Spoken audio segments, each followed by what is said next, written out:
ఎన్నడూ లేని విధంగా ఒక అసాంఘిక శక్తులు విశాఖపట్నం వచ్చాయి అనేదానికి చెప్పడానికి ఈరోజు జరిగిన సంఘటన ఒక నిదర్శనం.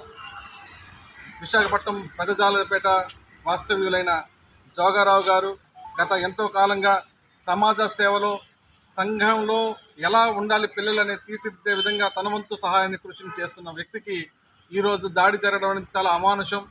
ఎందుకంటే ఈరోజు వరకు మేము ఎలక్షన్ బిజీలో ఉన్నాం, ప్రశాంతమైన వాతావరణం కోరుకుంటున్నాం.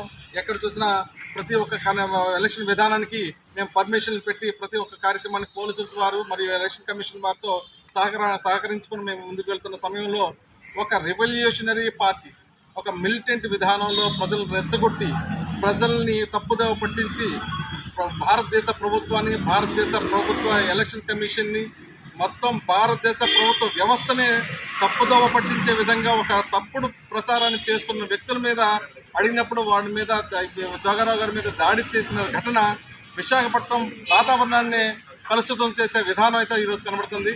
ఎందుకంటే విశాఖ వాసులు ఎప్పుడు ప్రశాంతత కోరుకునే వాసులు, ఏ రోజు ఏ ఒక్క గొడవకి గలాటికి దూరంగా ఉండే వ్యక్తులు. అలాంటిది ఈరోజు విశాఖపట్నంలో బయట నుంచి కొన్ని శక్తులు, అసాంఘిక శక్తులు విశాఖపట్నంలో ప్రవేశించి విశాఖపట్నంలో ప్రజలను రెచ్చగొట్టి తమ వంతు కార్యక్రమం చేసుకోవాలి, ఇక్కడ విద్వేషాలు రెచ్చగొట్టాలి, ఈవీఎంలు దొంగతనం చేయాలి, ఈవీఎం మిషన్లు ఎత్తుకు వెళ్ళాలి అనే రకంగా ఒక దుష్ప్రచారం చేస్తున్న విధానాన్ని ఈరోజు మన ఎలక్షన్ కమిషన్ వారి దృష్టికి తీసుకెళ్ళాం, మరియు పోలీసు వారి దృష్టికి తీసుకెళ్ళడం కూడా జరిగింది. అంతేకాకుండా ఇక్కడ ప్రతి విశాఖవాసులు గమనించవలసిన విషయం, ఒక వ్యక్తి మీద దాడి అనేది విశాఖపట్నం పూర్తి వాసులంతా ముక్తగడ్డంతో ఖండించాలి. ఎందుకంటే ధర్మానికి మానవత్వానికి ఒక మారు పేరైన వ్యక్తి ఈయన ఇక్కడ చేస్తున్న కంటెంట్స్, ఇందులో ఉన్న విధానాలు ఏం తప్పు, మిలిటెంట్ విధానాన్ని తప్పుపెట్టారో, ఈవీఎం పట్టుకుని వెళ్ళిపోవాలని తప్పుపెట్టారో, ఈ రాజకీయ మన ఈవీఎం వ్యవస్థ ఎలక్షన్ కమిషన్ వ్యవస్థను తప్పుపెట్టారో, వాళ్ళ మీద తప్పుడు ప్రచారం చేసిన వ్యక్తిని అడిగిన వ్యక్తిని మీద దౌర్జన్యం చేయడం చాలా తప్పు. దీన్ని అందరూ ముక్తగండంలో ఖండించాలి.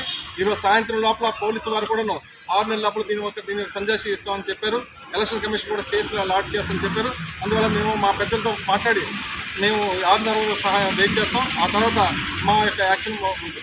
ధన్యవాదాలు. జై శ్రీరామ్.